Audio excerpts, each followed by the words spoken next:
بسم اللہ الرحمن الرحیم۔ السلام علیکم عزیز طلباء و طالبات۔ اس سے پہلے 3 لیکچر ہمارے ہو چکے ہیں۔ پہلا لیکچر جو تھا وہ اردو کا تعارفی لیکچر تھا۔ مطلب یہ ہے کہ وہ ایک لحاظ سے یاد کرنے کے لیے نہیں تھا، صرف تعارف تھا اس میں۔ اس میں اردو سبجیکٹ کی اہمیت کے حوالے سے بتایا گیا تھا، اور اس میں جو سلیبس ہے اس کے حوالے سے بتایا گیا تھا۔ تو اس کے بعد جو تعارفی لیکچر تھا، اس کے بعد دوسرا لیکچر جو ہے وہ حروف تہجی کے حوالے سے تھا، اور تیسرا لیکچر جو ہے وہ عربی حروف شمسی اور قمری کے حوالے سے تھا۔ اور یہ جو ہے نا چوتھا لیکچر ہے ہمارا۔ اس میں ہم سیکھیں گے درخواست نویسی کے چند اصول، چند بنیادی اصول۔ مطلب یہ ہے کہ درخواست کس طرح لکھتے ہیں۔ آپ دیکھتے ہیں کہ روزمرہ جو ہے نا وہ درخواست لکھنے کی ضرورت پڑتی ہے، اور درخواست میں بہت سی غلطیاں ہیں جو ہم دہرا رہے ہوتے ہیں، اور وہ لوگ جو اچھے بھلے باشعور اور پڑھے لکھے ہیں وہ بھی جو ہے نا وہ غلطیاں دہرا رہے ہوتے ہیں۔ تو یہ جو ہے آپ اسکرین پر دیکھیں گے کہ ایک درخواست لکھنے کا مکمل طریقہ کار بتایا گیا ہے اس میں امتحانی نقطہ نظر سے، اور کہیں بھی کسی بھی وقت آپ درخواست لکھتے ہیں، جب بھی آپ کو درخواست لکھنے کی ضرورت پڑے گی تو یہ جو چند اصول ہیں ان کو آپ پیش نظر رکھیں، تو آپ ایک بہت اچھی درخواست لکھ پائیں گے۔ تو آپ اسکرین پر دیکھیں گے، پہلا پوائنٹ ہے جس میں آپ دیکھ سکتے ہیں لکھا ہوا ہے بڑی تفصیل کے ساتھ: جس عہدے یا افسر کو درخواست دینا مقصود ہو، سب سے پہلے اسے مخاطب کیا جاتا ہے۔ مطلب یہ ہے کہ جب بھی آپ نے درخواست لکھنی ہے تو آپ نے اس عہدے کو پیش نظر رکھنا ہے، اس محکمے کے عہدے کو پیش نظر رکھنا ہے، نہ کہ آپ نے شخصیت کو یا نام کو پیش نظر رکھنا ہے۔ تو چونکہ بنیادی تخاطب عہدہ کو ہوتا ہے، لہٰذا عہدہ دار کا باقاعدہ نام لکھنے کی بجائے صرف اس کے عہدے کا نام لکھا جاتا ہے۔ اس سلسلہ میں درخواست گزار کو مختلف محکموں کے عہدوں کے درست نام آنے چاہیے تاکہ کسی غلطی کا امکان نہ رہے۔ اور نقطہ نمبر 2 یہ نقطہ بھی قابل غور ہے کہ 2 تعظیمی کلمے ایک ساتھ نہیں لانے چاہیے، جیسے جناب اور صاحب۔ آپ دیکھتے ہیں کہ اکثر و بیشتر جب ہم درخواست لکھتے ہیں تو ہم جناب بھی اور صاحب بھی دونوں کو استعمال کر رہے ہوتے ہیں، تو یہ دونوں تعظیمی کلمے ہیں، تو کسی عہدہ کے ساتھ ان میں سے صرف ایک کو استعمال کیا جائے گا۔ اردو روزمرہ جناب اور صاحب وغیرہ کلمے مذکر اور مؤنث دونوں حالتوں میں لکھے اور بولے جاتے ہیں۔ چنانچہ کسی خاتون عہدہ دار کو بھی جناب یا صاحب کے ساتھ ہی مخاطب کرنا چاہیے۔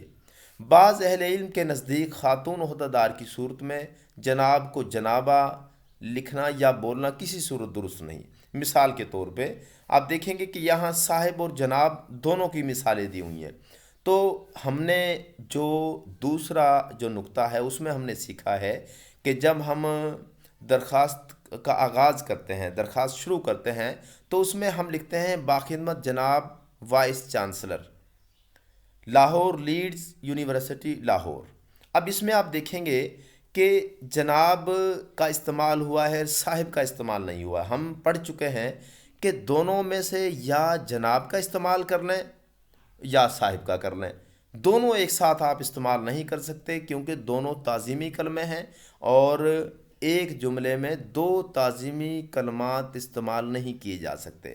تو لہٰذا یہ دونوں صورت میں ٹھیک ہے۔ پہلا جو طریقہ وہ یہ ہے: باخدمت جناب vice chancellor, Lahore leads university Lahore, یا باخدمت وائس چانسلر صاحب، لاہور لیڈز یونیورسٹی لاہور۔ اب پہلا جو طریقہ ہے باخدمت جناب وائس چانسلر، اس میں جناب کا استعمال کیا گیا ہے، دوسرے میں باخدمت وائس چانسلر صاحب۔ مطلب یہ ہے کہ دونوں میں سے آپ نے ایک کا استعمال کرنا۔ اس کے بعد تخاطب کے بعد بیان شدہ طریقہ میں متعلقہ عہدہ دار کو صرف ایک سطر میں مخاطب کیا جاتا ہے۔ اب سطر سے مراد آپ کو اندازہ ہوگا لائن ہوتی ہے، مطلب سطر لائن کو کہا جاتا ہے، اور یہ سطر آخر تک پر کی جاتی ہے۔ مطلب پہلا جہاں آپ تخاطب کریں گے، مخاطب کریں گے، تو اس کو آپ پوری جو لائن ہے اس میں جو ہے نا وہ لکھیں گے۔ ایک دوسرا طریقہ یہ ہے کہ ایک ہی سطر کو استعمال کرنے کے بجائے 3 سطروں میں تخاطب کیا جاتا ہے۔ ایسی صورت میں صفحہ کی دائیں جانب پہلی سطر میں متعلقہ عہدیدار کو مخاطب کیا جاتا ہے، دوسری سطر میں ادارہ کا نام لکھا جاتا ہے، جبکہ تیسری سطر پر شہر کا نام لکھا جاتا ہے۔ مثلا باخدمت وائس چانسلر صاحب، لاہور لیڈز یونیورسٹی لاہور۔ عزیز طلباء و طالبات، آپ کو اندازہ ہو گیا ہوگا کہ ہم نے جو پہلے طریقہ پڑھا تھا اس میں ایک ہی سطر میں یہ تینوں باخدمت وائس چانسلر صاحب، لاہور لیڈ یونیورسٹی لاہور، یہ تینوں جو ہے نا وہ اب یہاں 3 سطروں میں ہم نے لکھے ہیں، وہاں ایک ہی سطر میں لکھا گیا تھا، وہاں ہم نے لکھا تھا باخدمت وائس چانسلر صاحب لاہور لیڈز یونیورسٹی لاہور۔ یہ دونوں طریقے ہی درست ہیں، گو تخاطب کا ثانی ذکر انداز زیادہ جاندار ہے، مطلب یہ جو دوسرا طریقہ ہے یہ زیادہ جاندار ہے، تاہم تاحال عامۃ الناس کے ذہنوں کا حصہ نہیں بن سکا۔ نتیجہ یہ ہے کہ ہمارے اساتذہ بھی اس جانب راغب نہیں ہوئے اور اول الذکر طریقے ہی کو ترجیح دیتے ہیں۔ پس مشورہ یہ ہے کہ طلبہ تخاطب کا ابتدائی طریقہ ہی اپنائیں، یعنی 3 سطروں میں تخاطب لکھنے کی بجائے ایک سطر میں لکھیں، یوں ان کے نمبر کٹنے کا امکان گا۔ نقطہ نمبر 3 یہ ہے، تخاطب کے فوری بعد درخواست کا موضوع یا عنوان لکھا جاتا ہے۔ تخاطب ایک سطر پر ہو تو عنوان اس سے نچلی سطر پر صفحہ کے وسط میں لکھا جائے گا۔ مثال کے طور پہ باخدمت جناب vice chancellor Lahore leads university Lahore, اس کے بعد عنوان درخواست برائے فیس معافی۔ عزیز طلباء و طالبات، ذہن میں رہے کہ باخدمت جناب وائس چانسلر، اس کے بعد سکتہ کی علامت آتی ہے، اور سکتہ جو ہے نا وہ مختصر ٹھہراؤ کے لیے سکتہ کی علامت استعمال کی جاتی ہے، اور اس کو عام طور پہ آپ الٹا کوما کہتے ہیں۔ باخدمت جناب وائس چانسلر کے بعد الٹا کوما یعنی سکتہ کی علامت آئے گی، لاہور لیڈ یونیورسٹی کے بعد سکتہ یعنی الٹا کوما کی علامت آئے گی، اس کے بعد لاہور کے بعد کوئی علامت نہیں لکھی جائے گی۔ تو یوں یہ پڑھا جائے گا، باخدمت جناب vice chancellor Lahore leads university Lahore. اس کے بعد اس کا عنوان ہے، عنوان آپ نے درست لکھنا ہے، ایک جملے کی شکل میں لکھنا ہے۔ بسا اوقات طالب علم فیس معافی درخواست فیس معافی، اس طرح کے جملے یہ نامکمل جملے ہیں، یہ پورا جملہ آپ نے لکھنا ہے۔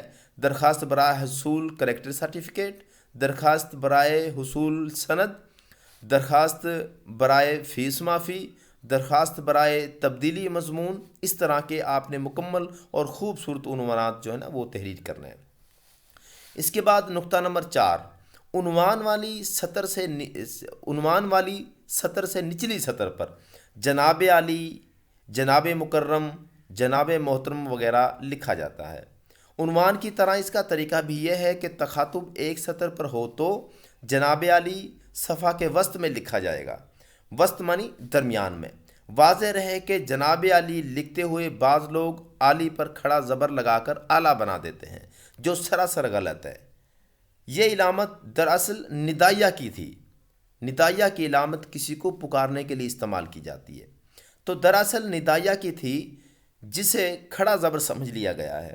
یاد رہے کسی خاتون عہدیدار کے لیے اوپر بیان شدہ کلموں کی تانیث بنا کر جناب عالیہ، جناب مکرمہ، جناب محترمہ وغیرہ لکھنا درست نہیں۔ مثلا ایک نوٹ فرما لیجئے، جناب مکرم، جناب محترم بھی خوبصورت کلمے ہیں جنہیں حسب ضرورت استعمال کرنا چاہیے۔